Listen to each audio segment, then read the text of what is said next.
이 시간 다 함께 일어나셔서 하나님 주신 말씀 함께 받기를 원합니다. 베드로후서 3장 3절에서 13절까지의 말씀입니다. 한 목소리로 함께 하나님의 말씀 같이 받으십시다. 무엇보다도 시작. 무엇보다도 여러분은 이것을 알아야 합니다. 마지막 때에 조롱하는 사람들이 나타나 자기 정욕을 따라 행하고 조롱하며 말하기를 그가 재림하신다는 약속이 어디 있느냐? 조상들이 잠든 이래로 만물이 처음 창조될 때와 똑같이 이렇게 그대로 있다라고 할 것입니다.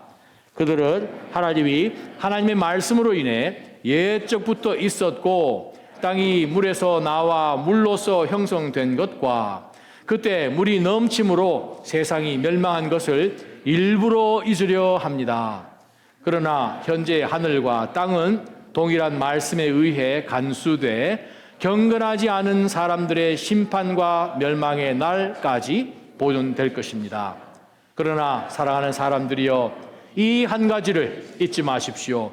주께는 하루가 천년 같고 천년이 하루 같습니다.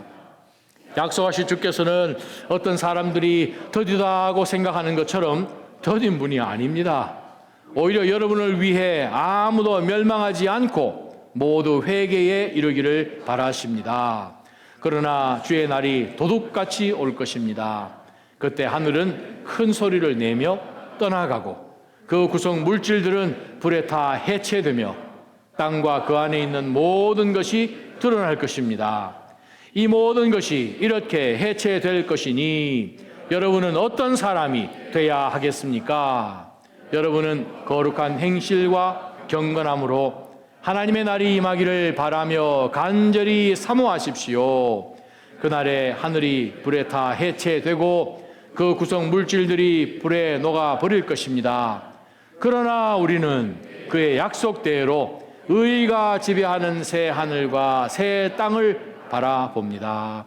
아멘. 하나님의 말씀을 주여 저희가 함께 한 목소리로 낭독하며 받았습니다. 저희의 영혼이 울리는 시간이 되게 해 주십시오. 우리의 미래가 다시 한번 단단해지는 시간이 되게 해 주십시오. 말씀으로 위로해 주십시오. 예수님 이름으로 기도합니다. 아멘. 자리에 앉아 주시기 바랍니다.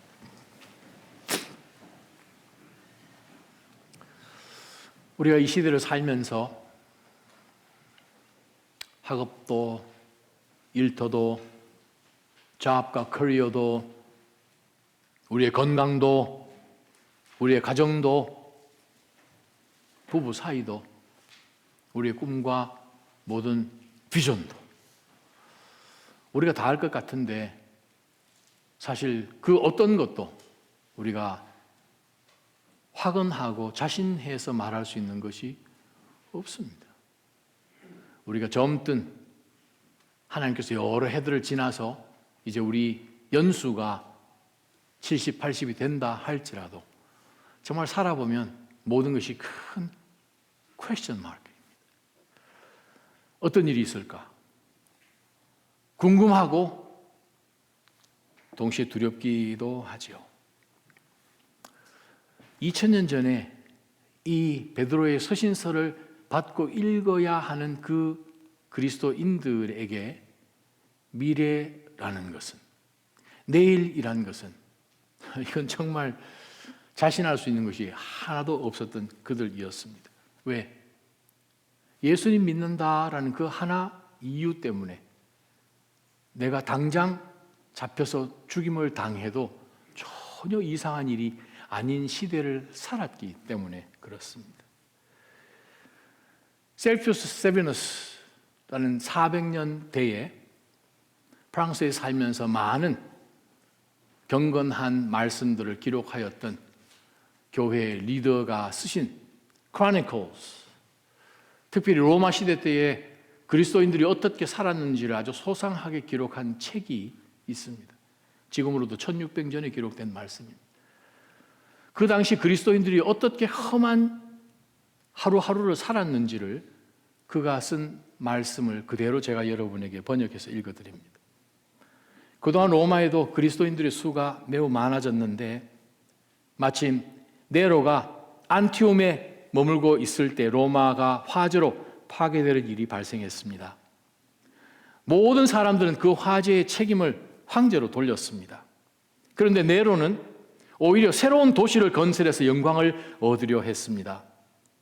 실제로 네로는 자신이 방화 명령을 내렸다는 그 의혹에서 벗어나기 위해 어떤 방법을 써도 소용이 없는 터라 결국 로마의 방화의 책임을 크리스천들에게 떠넘겼고 무고한 자들에게 잔혹한 고문이 로마에서 시작되었습니다.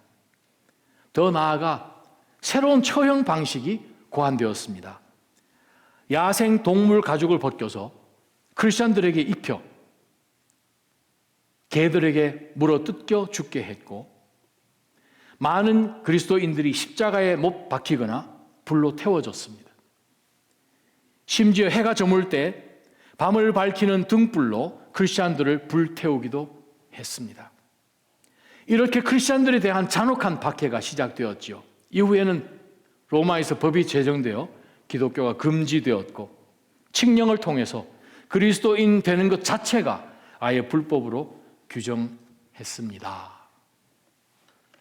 와,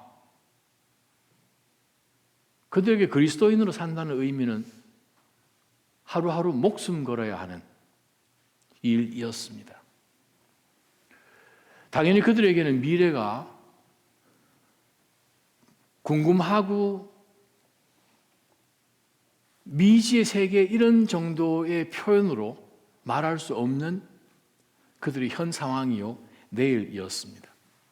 그리스도인으로 살기 때문에 그들은 무조건 우리가 속으로 아무리 It's not fair 라고 생각을 해도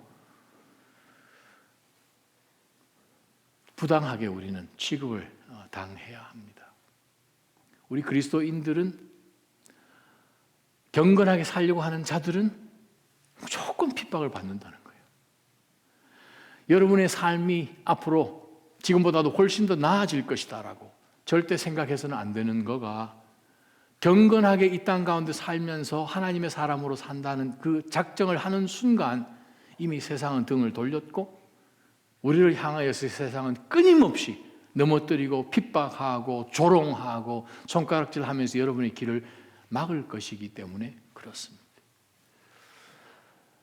바울 사도가 디모데에게 전하는 말씀 가운데서 디모데후서 3장 12절에 경건하게 살려고 하는 모든 자들은 핍박을 받을 것이다 라고 말씀했습니다. 우리는 이미 성경 말씀, 특별히 베드로 전서 후서를 통하여서 경건하게 산다는 그 의미가 정말 굉장한 조롱과 핍박의 대상이 된다는 의미를 우리는 2장부터 너무나 잘 알고 있습니다. 120년이라는 그 기나긴 세월 동안 노아가 방주를 만드는데 주변 사람들이 와서 얼마나 그를 조롱했겠습니까?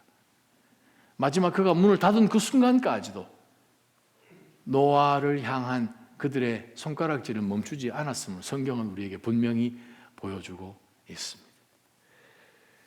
모세, 하나님의 거룩한 일꾼으로 부름받아서 이스라엘 백성들을 그 엄청난 고난과 갈등 속에서 전투 속에서 애굽에서 출애굽을 시키고 나왔는데 그를 너무나 가장 잘 알아야 하고 잘 인정해 줘야 될 바로 식구 누나와 형이 아론과 미리암이 하나님으로부터 말씀 받아야 되는 사람이 당신뿐이요 하는 가운데서 모세를 핍박했던 것을 우리는 민수기 말씀을 통하여 너무나 잘 알고 있습니다. 여러분이 잘 아시는 하나님의 마음에 합한 사람 다윗, 그가 무슨 억하심정으로 누구에게 해를 끼치고자 하는 그런 마음 전혀 없는 가운데서 뜬금없이 사무엘이란 하나님의 사람이 자신을 찾아와서 기름병을 들고 하나님이 당신을 차기 왕으로 기름 부었소. 지금 사울이란 그 왕이 왕좌에 그대로 앉아있는 상황 속에서 자기가 뭘 압니까? 자기가 왕이 되고자 싶다고 얘기를 한 적이 있습니까? 그러나 하나님이 그에게 차기 왕으로 기름 붓는 바로 그 순간부터 향후 한 15년 이상을 매일매일 자기의 목숨을 노리는 사울의 부하들의 그 창끝을 피해 다니면서 때로는 동굴에서, 때로는 광야에서, 때로는 적진에 들어가서 미친 척하면서 자신의 그 시간들을 넘겨왔던 그것을 보면 와, 하나님 it's not fair. 하나님 이건 부당합니다. 라고 생각 얼마든지 할 수 있음을 우리는 봅니다. 엘리야 선지자를 한번 생각해 보십시오. 엘리야 선지자가 뭘 잘못했습니까? 하나님의 사람으로 부름받아서 하나님의 말씀을 선포했고 이스라엘 백성들이 하나님 앞에 불경건하게 우상 숭배하는 가운데서 하나님이 이 땅에 이슬도 내리지 않도록 하겠다. 가뭄이 왔어요. 또 하나님이 시간이 되어서 말씀하셔서 이제 비를 내리겠다.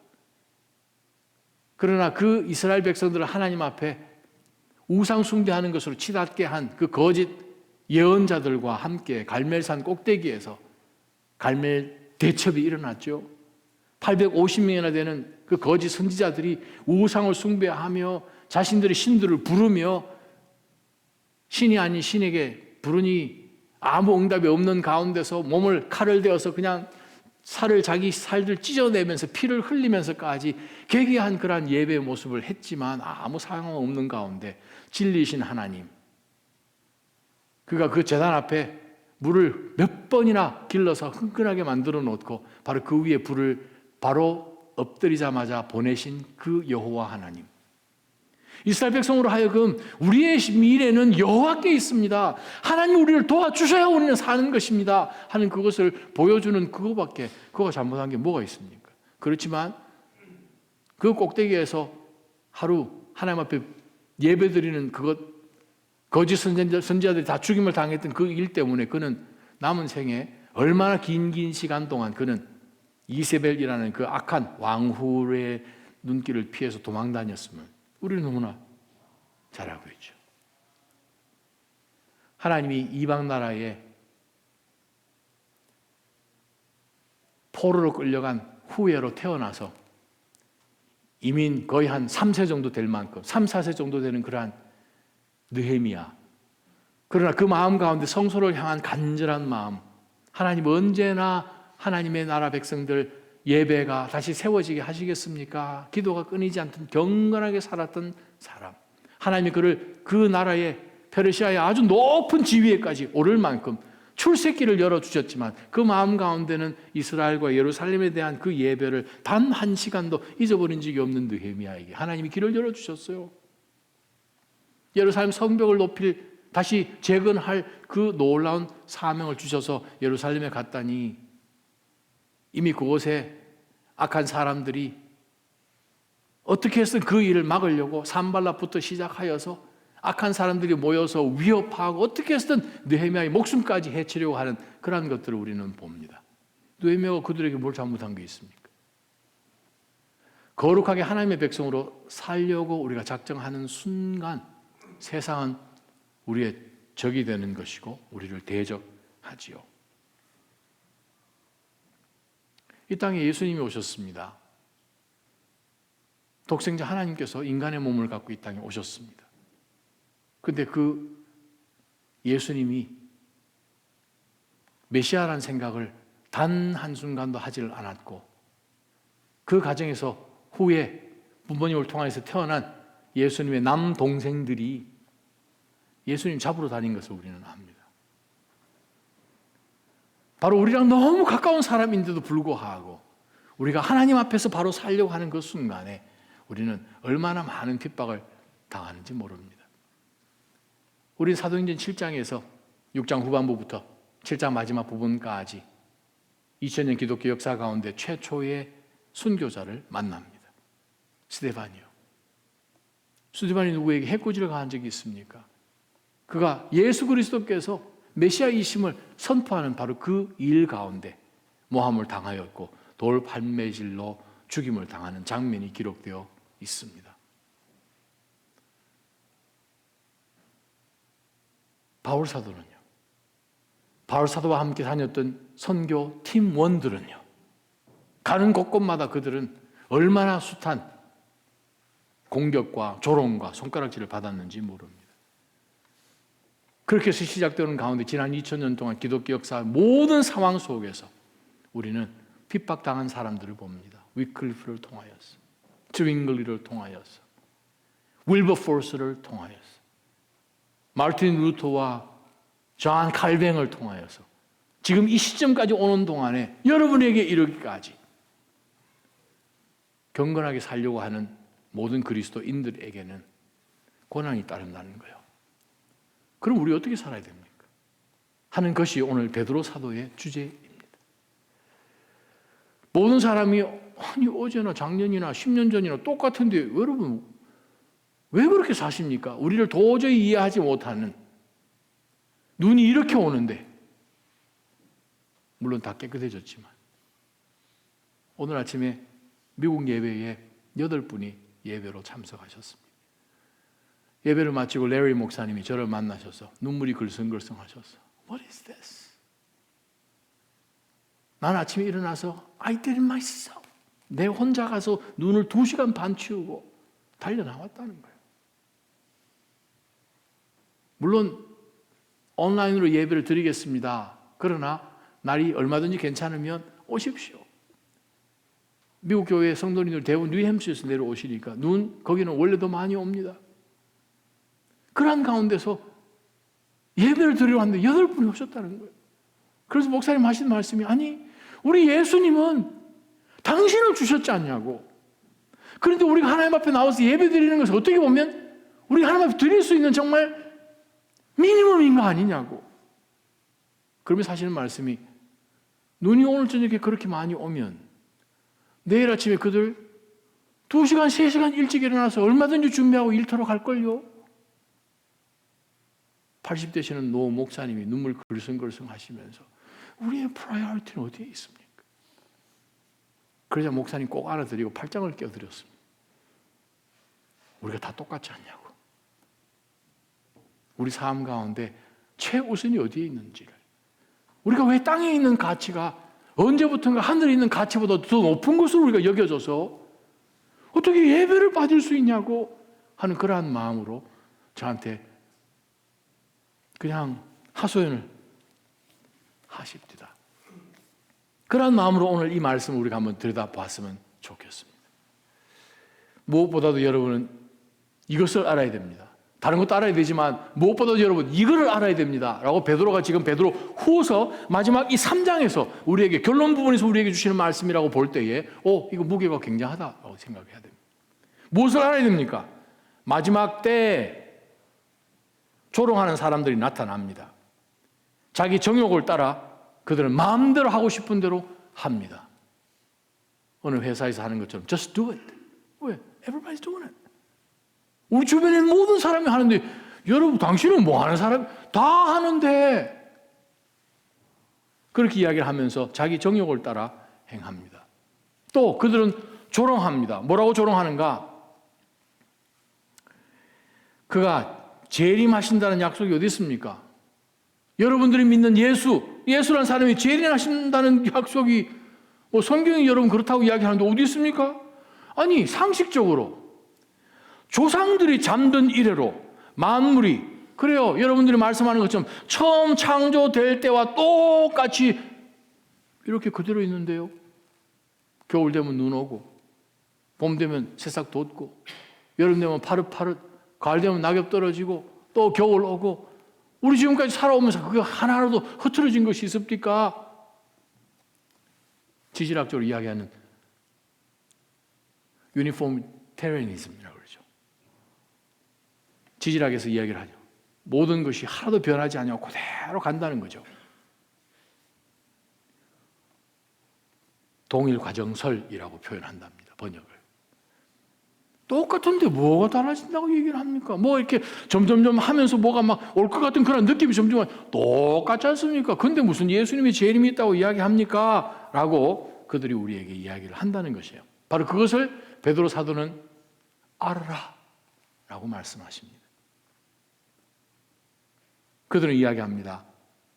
하늘이 하나님 말씀으로 인해 예적부터 있었고 또 땅이 물에서 나와 물로서 형성된 것과 6절 그때가 언젠가 하면 2장 5절에 나왔던 바로 홍수시대 이야기입니다. 그때 물이 넘쳐서 세상이 멸망한 것을 일부러 잊으려고 합니다 하는 그 사실을 여러분 기억하시기를 바랍니다. 그게 첫 번째 베드로 사도가 오늘 말씀을 통해서 우리에게 주는 큰 두 가지 교훈입니다.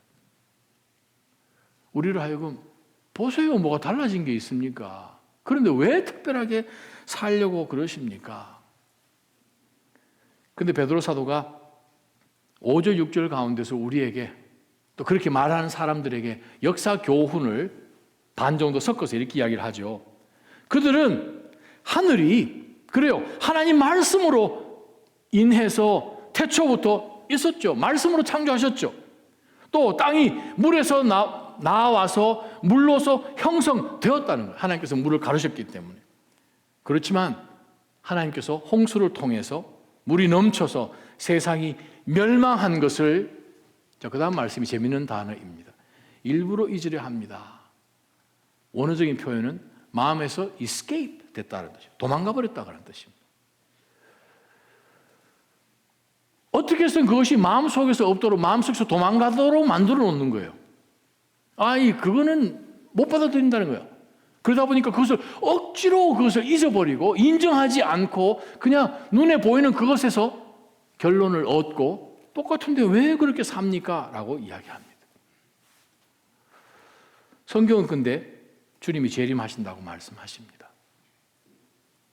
보스턴에 한 15년 살다 보니 제가 때로는 핸드폰을 보고 날씨를 예측하지 않아도 오후 운전할 때 지나다니는 차들을 보면 오늘 저녁에 눈 올 것을 압니다. 여러분도 똑같잖아요. 눈 치우는 트럭들이 아주 바삐 움직이는 거 보면 오늘 저녁에 눈이 오는 것을 우리는 압니다. 요즘은 레이더가 발달해서 컴퓨터도 발달해서 어제 저녁에 교회 하루 종일 있는 가운데서 눈이 얼마나 오려나 7인치에서 10인치까지 온다는데 북쪽은 더 온다는데 그러다가 집에 한 7시 반쯤 돼서 이제 돌아갔습니다. 저녁에 눈이 오죠. 하나님 알아서 하시옵소서. 여러분은 밤에 눈 오는 것 아셨습니다. 준비하셨습니다. 차 앞에 있는 와이퍼도 세우셨습니다. 안 세우셨어요? 앞으로 눈 오면 세우시길 바랍니다. 도로차 지나가는 거 보면서 적당한 장소에 차를 파킹하십니다. 레이더가 있으니까. 저도 오늘 아침에 일어나서 몇 시에 눈 치는 것이 가장 좋을까? 오다가 제가 우리 청년 하나를 늘 픽업해가지고 와야 되기 때문에 9시 50분에 픽업을 늘 하는데 전화를 했어요. 카톡을 보냈어요. 1시간 뒤로 미루겠다고. 레이더를 보면서 9시 15분에 제 아들하고 정확하게 나가서 1시간 한 10분 정도 눈 치웠습니다. 왜? 알고 있으니까. 예상하니까. 일기예보가 나왔으니까. 일기예보가 나오면 우리는 준비합니다. 근데 주님 재림하신다고 우리에게 예보하셨습니다. 근데 우리는 준비하고 있는가? 라는 것을 지금 베드로가 질문하는 거예요.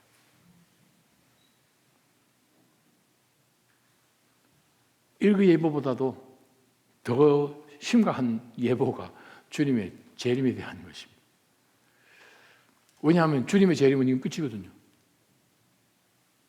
문제는 그 재림을 아무도 모른다는 것이에요. 예수님께서 말씀하셨어요. 바울 사도도 데살로니가서 5장에서 말씀했죠. 예수님께서 마태복음 24장에 말씀하셨어요. 42절부터 44절까지. 도둑처럼 온다는 거예요. 도둑이 여러분에게 전화를 줍니다. 카톡을 보냈습니다. 내일 새벽 1시 15분에 여러분 집을 털겠습니다. 그런 도둑 없습니다. 저희가 한국에 있는 집, 부모님 사시는 그 집이 도둑을 한번 맞은 적이 있습니다. 우와, 그 기분 이상하던데요. 방, 서랍, 모든 것 다 뒤집어 놓은 그것을 딱 보는 순간 violate 되었다라는 그런 느낌 딱 들더라고요.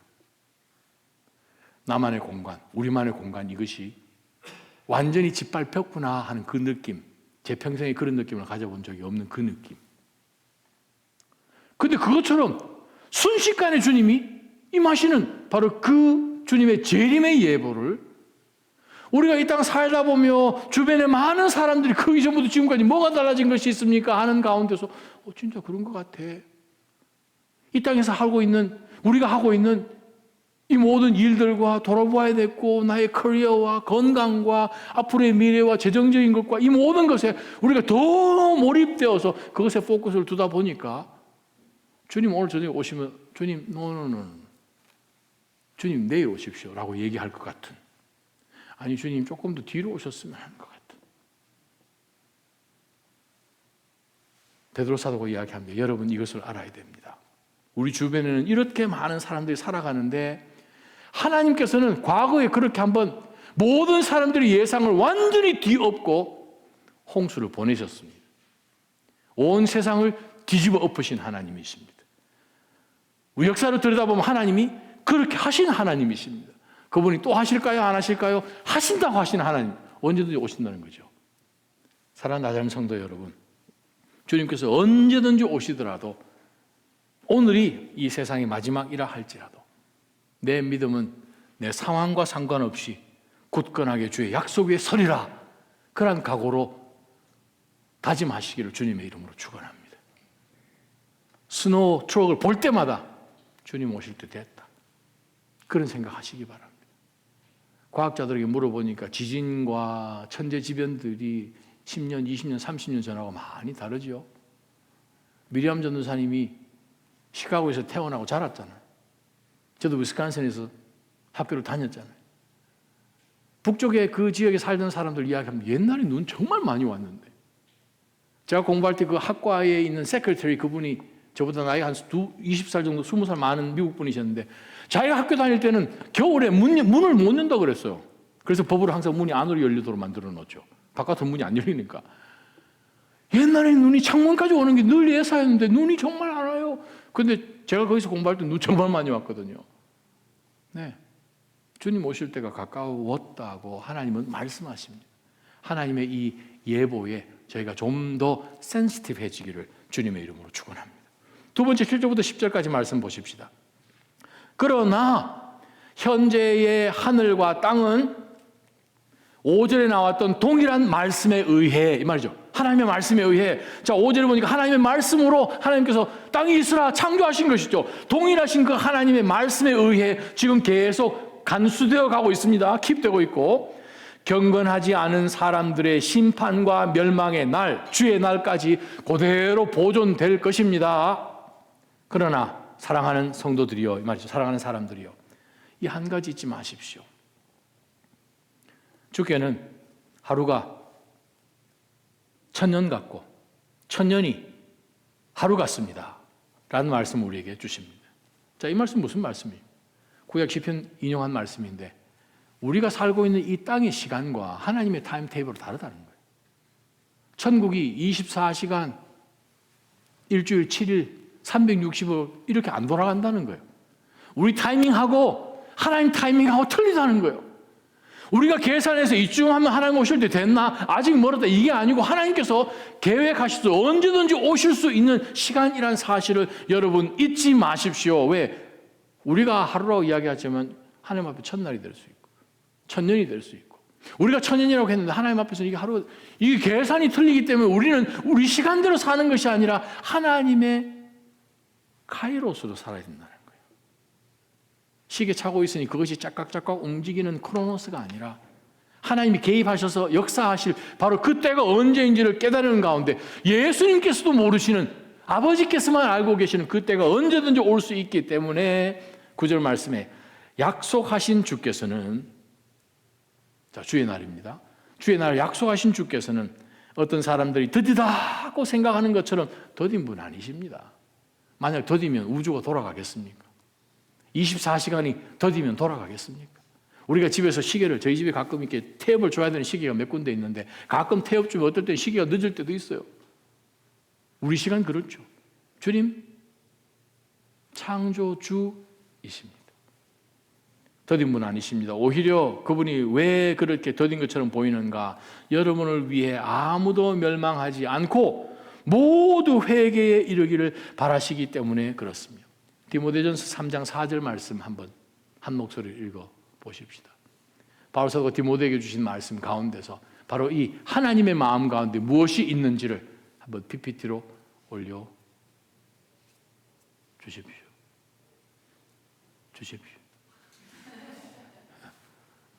오케이.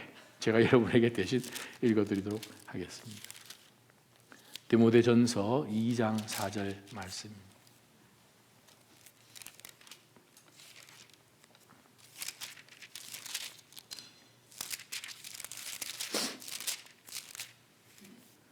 그분은 시작. 그분은 모든 사람이 구원을 받으며 진리를 깨닫게 되기를 원하십니다. 하나님의 시간 지키셨기 때문에 우리가 구원받은 거예요. 하나님께서 시간 안 지키시고 하나님 기다려주지 않으셨다면 우리는 지금 지옥에서 동창회 하고 있을지도 모르는 일입니다. 하나님 기다려주셨어요. 우리가 그것을 보면서 하나님께서 지금까지도 하나님의 날이, 주의 날이 임하지 않은 가운데서 우리가 있음은 하나님의 그 구원하시고자 하는 그 사랑의 마음, 죄가 관영하지만 그것을 기다리시는 마음, 400년 동안 기다리셔가지고 하나님께서 사울을 통하여서 이 아말렉들을 없애시기 위해서는 바로 그만큼도 기다려주시는 하나님이시라는 거죠. 우리가 그것을 우리는 믿음으로 이해를 해야 됩니다. 그렇게 사는 것이 우리 그리스도인들의 삶입니다. 사실은 이 말씀을 우리가 묵상하면서 우리가 10절까지 그러나 주의 날이 도둑같이 올 것입니다. 그때 하늘은 큰 소리를 낼 것입니다. 떠나갈 것입니다. 그 구성 물질들은 불에 타서 해체될 것입니다. 땅과 그 안에 있는 모든 것이 다 드러난다는 거예요. 우리는 베드로가 알고 있는 것보다도 우리는 지질에 대해서, 천체에 대해서, 물리에 대해서 상상도 못할 것을 우리는 알고 있습니다. 그래도 우리는 모르는 게 더 많잖아요. 베드로가 하늘을 쳐다보면서 그가 알아낼 수 있는 별자리 이름이 몇 개나 됐겠습니까? 우리는요, 초등학교만 돼도 다 알고 있어요. 그럼에도 불구하고 우리는 더 모르잖아요. 그런데 하나님은 말씀하십니다. 주의 날이 오게 되면 모든 것이 다 불타서 사라진다는 거예요. 오늘 이 말씀 가운데서 우리 그리스도인들이 다시 한번 기억해야 될 것은 하나님께서 우리를 구원해 주셨기 때문에 우리도 오히려 여러분을 위해 아무도 멸망하지 않고 모두 회개에 이르기를 바라십니다. 여기서 저와 여러분이 하나 같이 했으면 좋겠습니다. 여러분 주변에 아직까지 예수님을 영접하지 않은 여러분의 가정, 식구들, 여러분 주변에 친구들이 있습니다. 그분들의 이름을 이 자리에 넣어 보십시다. 오히려 누구를 위해 멸망하지 않고 아무도 또 좀 넣어야겠죠. 누구를 위해 누구도 멸망하지 않고 누구가 회개에 이르기를 바라십니다. 그렇게 한번 읽어볼까요? 자, 오히려 시작. 오히려 누구를 여러분을 위해 이름 넣어봅시다. 멸망하지 않고 누구가 회개에 이르기를 바라십니다. 그 말은 무슨 말입니까? 그 사람들 어떻게 회개에 이릅니까? 들은 적이 없는데. 로마서 10장 17절 말씀처럼 믿음이 어디서 납니까? 들으면서 나잖아요. 들을 일이 없는데. 우리 그리스도인들이 주께서 더디시지 않았기 때문에 정말 저희를 하나님의 심판의 날 이전에 우리를 아셔서 우리를 구원해 주신 그 은혜가 너무나 감사해서 예배에 달려오지 않을 수가 없고 하나님 앞에 엎드리지 않을 수가 없고 하나님의 구원에 대한 말씀뿐만 아니라 내가 예수를 알기 전부터 이러한 놀라운 역사들이 태초부터 일어났단 말인가 이것을 묵상하는 가운데서 하나님에 대한 이해와 우리 삶 가운데 일어난 모든 일들이 이해가 되고 우리가 다 동의가 되지 않아도 믿어질 수 있는 이 은혜를 우리가 기억한 우리가 주변에 있는 자들에게 주님의 날이 임합니다. 그것을 말하지 않으면 그 사람들이 주의 날이 임할지 않을지 어떻게 알겠습니까? 사랑하는 나자님 성도 여러분, 교회는 복음 전하는 것이 최우선인 하나님의 거룩한 공동체입니다. 교회는 빌딩도 없고요, 무슨 센터 만드는 것도 아니고요, 복음 전하는 거예요. 땅끝까지 이르는데 증인되기 위해서 예수님께서 이 땅 오셔서 세우신 것이 교회입니다. 그렇지 않으면 병원 세우셨겠죠, 학교 세우셨겠죠. 교회는 예수의 증인의 공동체라는 거예요. 증인은 뭡니까? 내 본 거 있다, 경험한 거 있다는 거예요. 증인이 뭐 아주 굉장한 학식이나 굉장한 문벌 가진 사람이 증인입니까? 그것을 본 사람이에요. 저와 여러분 그것을 보고 경험한 사람들, 우리를 통해서만 예수 그리스도의 놀라운 그 구원의 역사를 전해 들을 수 있습니다. 그 사람들이. 사랑 나자님 성도 여러분, 주변 모든 사람들이 다 회개에 임하도록 이루도록 기도하시고, 때를 얻든지 못 얻든지 주의 복음을 그들에게 전하시기를 주님의 이름으로 축원합니다.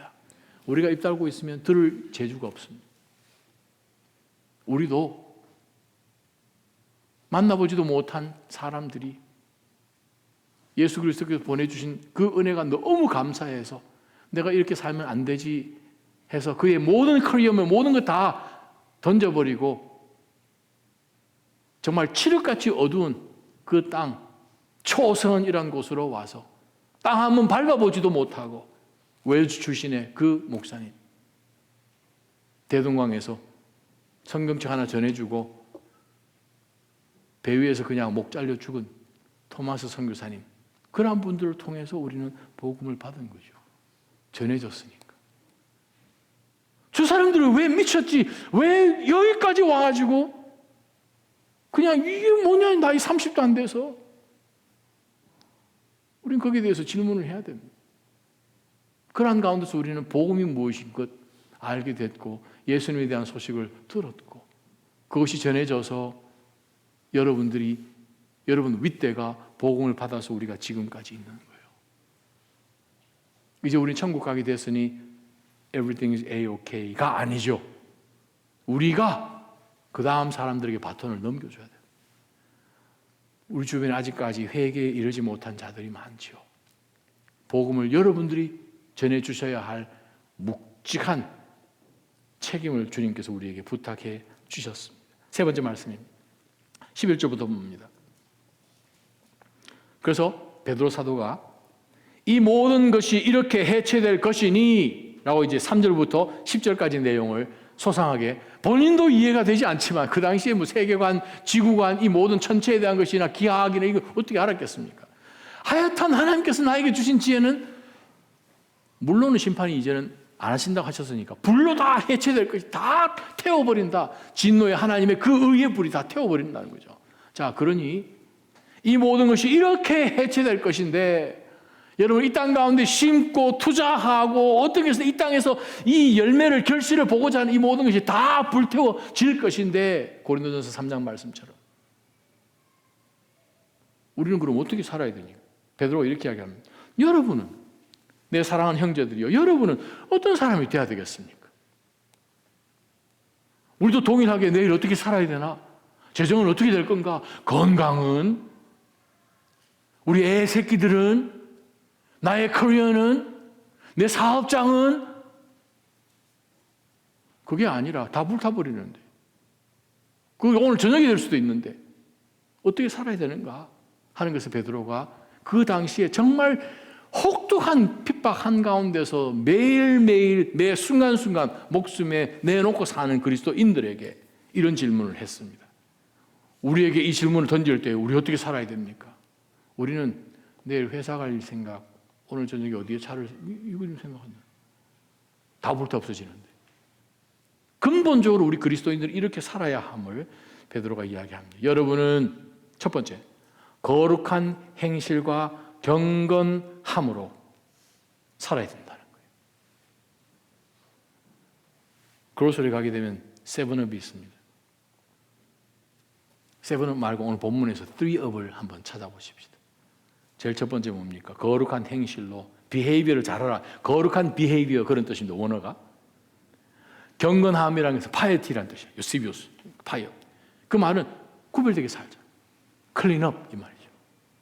세상에 그냥 이것이 세상에 속한 건지 아니면 하늘에 속한 건지 모르는 그냥 적당하게 버물려서 그냥 타협하면서 하는 그것이 아니라 분명하게 선을 긋고 다른 나라 사람, 하나님 나라에 들어갈 곧 준비되어서 예수 그리스도의 신부가 되어서 경건하게 준비되어 있는 흠과 티가 없는 그리스도인들로서 구별되어 살아야 되니 지금 빨리 씻으십시오. 왜 천국 들어가야 되는지. 깨끗하게 행실을 돌아봐야 돼. 경건하게 살아야 돼. 클린업. 두 번째는 뭐라고 이야기하면 하나님의 날이 임하기를 간절히 사모하십시오. 하나님의 날을 임할 것을 봐야 되니까 봐야 되죠. 룩업이죠. 천국을 봐야지. 땅의 것을 들여다볼 일이 아니죠. 컴퓨터 화면 들여다볼 일이 아니죠.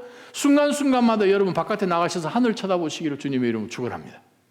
아멘이 나와야 되는 시점인데 천국을 하나님의 나라를 시간 될 때마다 나가셔서 좀 올려다보시기를 주님의 이름으로 축원합니다. 아멘. 이사야 39장, 이사야 40장에 하나님께서 이사야를 통해서 말씀하시잖아요. 야, 너 이스라엘아, 너 왜 땅만 쳐다보고 있느냐? 고개를 들어 하늘을 바라보라. 하나님께서 말씀하셨어요. 우리는 가끔 하늘 쳐다봐야 됩니다. 여러분 그거 아십니까? 돼지는 다시 태어나도 천국을 못 본다는 거. 돼지는 이 신체학적으로 고개를 못 들어요. 고개 들면 부러져 죽어요. 돼지는 이게 안 듭니다. 이게 될 수가 없어요. 여러 가지 불가한 일들이 있는데 사람은 혀가 이게 안 되인다 그러잖아요. 이게. 근데 그걸 또 해보겠다고 하면 이게 안 되도록 하나님 만드셨대요. 네. 그러니까 하지 마십시오. 고양이 오줌은 니온 라이트 색깔이 아시잖아요. 반짝반짝 빛나는. 정말 하나님께서 창조하신 거 하나님께서. 그래서 우리를 하여금 뭐라고 말해요? 하나님의 날이 임하기를 바라라는 거예요. 바라려면 위로 봐야 되겠죠. 위에서부터 임하시니까. 하나님의 날이 임하기를 바라며 간절히 사모하십시오. 우리는 불렀던 찬양처럼 마라나타 주 예수여 어서 오시옵소서. 지금 이 땅이 너무 좋은 거예요. 너무 재밌고 조금 더 누려야겠고 굴러도 이슬밭이 좋은 것처럼 똥밭이 굴러도 그게 아니라는 거죠. 하나님의 날이 임하기를. 그 말은 빨리 임하셔야 된다는 얘기는 지금 이 땅 가운데 나를 만족시킬 것이 없습니다라는 그것을 고백하면서 사는 삶이겠죠. 이 땅이 너무 좋으면 너무 재밌으면 주님 조금 기다리십시오. 그래서 어떤 목사님이 교회에서 여러분 천국 가고 싶으시죠? 아멘. 오늘 저녁 가고 싶죠? 아무도 대답 안 하신다 그러죠. 오늘 저녁은 좀 그렇다는 거예요. 내일 오시면 준비될 것 같아요. 조금만 인조이도 하고 그날의 하늘이 불에 다 해체되고 그 구성 물질들이 불에 다 녹을 것입니다. 그러나 우리는 그의 약속대로 의가 지배하는 새 하늘과 새 땅을 사모합니다. 우리 12절에 나왔던 사모합니다. 13절에 나왔던 바라봅니다. 원어는 똑같은 단어입니다. 번역을 할 때 그렇게 번역한 것이죠. 자, 12절, 13절 가운데서 우리가 딱 캐치하는 것이 무엇입니까? 아하, 룩업 해야 되는 거예요. 세븐업이라 제가 얘기했잖아요. 클린업, 룩업. 그 다음에 10절에서 스피크업. 목소리 볼륨 좀 높이세요.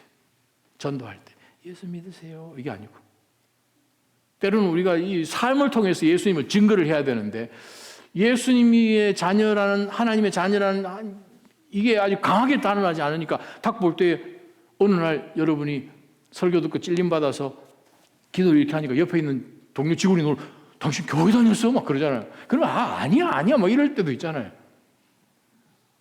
없으신 거구나. 한국에는 그런 분 많이 만났는데. 그래요. 우리 목소리 높여야 돼요. 우리가 할 수 있는 것 많습니다. 우리 삶 가운데서 예수님 높이시기를 축원합니다. 삶의 주인이 그리스도인 것을 막 드러내줘야 된다는 거예요. 바로 그것은 우리가 할 수 있습니다. 어떻게 하나님 오시고 천국이 임할 때에 이 온 땅이 우주가 어떻게 바뀌고 불타 체질이 다 바뀌고 안에 있는 거 다 이건 우리 다 모르지만 우리가 분명히 할 수 있는 것은 지금 할 수 있는 것은 뭔지는 알지요. 한 의과대학생이 어느 날 결단을 하고 행동에 그것을 옮겼다고 합니다. 캐나다 몬트리올 제너럴 하스피털에서 의대생으로 있는데 기말고사 통과해서 졸업할 수 있을지, 그 다음에 개업을 어떻게 해야 될지, 생계는 어떻게 해야 될지, 뭘 해야 될지, 어디로 가야 될지 전혀 알지 못하는 가운데서 올 기말고사 마치고 다 끝냈으면 좋겠다 하는 그 젊은 청년이 1871년 어떤 경건한 철학자의 책을 읽다가 토마스 칼라일이라는 그분의 책을 읽다가 그분의 책에 굉장한 문구를 발견하게 됩니다. Our main business is not to see what lies dimly at a distance, but to do what lies clearly at hand. 21개의 딱 단어. 이게 그 가슴에 콱 찍힌 거예요. 우리가 지금 생각할 때에 우리가 가장 초점 둬야 될 것은 멀리 내가 뭘 할까? 내가 뭔가 보이고 같은 게 한데 거기가 아니라 내가 지금 당장 내 손에 뭐가 해야 되는지 뭘 할 수 있는지를 알고 있는 거기에 초점 두는 것이 our main business라는 거예요. 내가 어떻게 해야 되는가 하는 가운데서 그가 이 메시지로 비전을 받게 됩니다. 그래서 그가 그 시대에 전 세계에서 가장 유명한 의사가 되죠. 그 사람이 Sir William Osler입니다. 전 세계에서 최고의 의과대학인 존스 홉킨즈를 세운 사람이요. 대영 제국에서 여왕으로부터 기사 자기를 받고 영국에서 가장 최고로 의사에게 줄 수 있는 그 직책인 옥스퍼드 대학교의 교수직으로 종신으로 그에게 허락한 놀라운 인물입니다.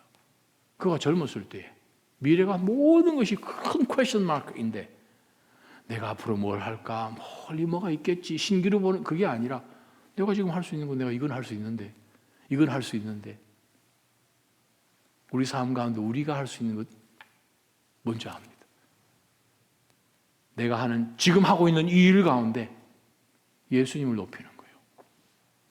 예수님을 전하는 거예요. 내가 예수님 믿어서 내 삶이 이렇게 바뀌었어요. 오늘 영어 예배에서 미리엄 전도사님이 내가 예수님 믿기 전하고 믿기 후하고의 달라진 그것.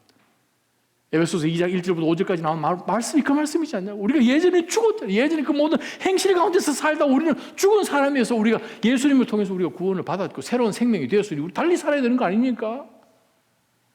나자님 성도 여러분, 우리 주변에 정말 많은 모든 세상 사람들이 우리를 그렇게 조롱하고 손가락질하고 하는 가운데서도 우리가 기억해야 되는 것은 그들 가운데 반드시 마지막 주님의 날이 임하는 것을 우리를 통해서 우리는 하나님의 말씀을 경고할 수 있어야 하고 이 마지막 때 우리가 살지만 하나님 앞에 정말 감사하면서 또 한 명의 생명을 또 한 명의 생명을 지금도 하나님은 그거를 얻기를 원하셔서 그렇게 경건하게 살기를 마지막 때에 베드로 사도가 그도 십자가에 거꾸로 달려서 순교했던 바로 그 사도가 우리에게 주신 메시지입니다. 마지막 때 어떻게 살아야 하는가? 우리 어떻게 살아야 되는지 압니다. 그렇게 살아가시기를 주님의 이름으로 축원합니다. 주의 날 얼마나 길지 모르죠. 우리의 날 얼마나 길지 몰라요. 저도 앞으로 얼마나 길지 저는 모릅니다. 노예 목사들이 지금 난립니다. 저보고 한 턴만 더 섬겨달라고. 우리가 언제 갈지 모르는데 주님께서 어떻게 인도하셨는지 간에 우리가 지금 내 손에서 분명히 할 수 있는 그 일 지금 당장에 저는 니드가 보입니다. 그런 가운데 그냥 가는 것입니다. 그것이 얼마나 갈지 하나님이 그곳에 얼마나 오랫동안 두실지도 저는 모릅니다. 우리 그렇게 사는 거예요. 그렇게 사는 거예요. 왜? 받은 은혜가 너무 많으니까. 기도하십시다. 하나님 아버지요,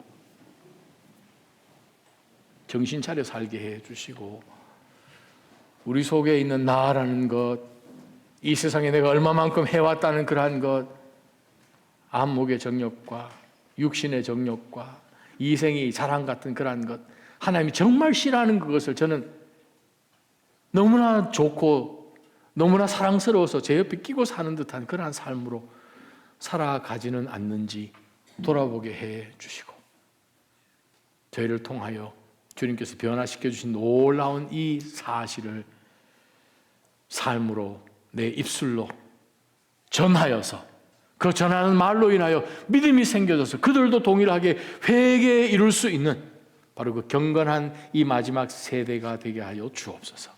예수님 이름으로 기도합니다. 아멘.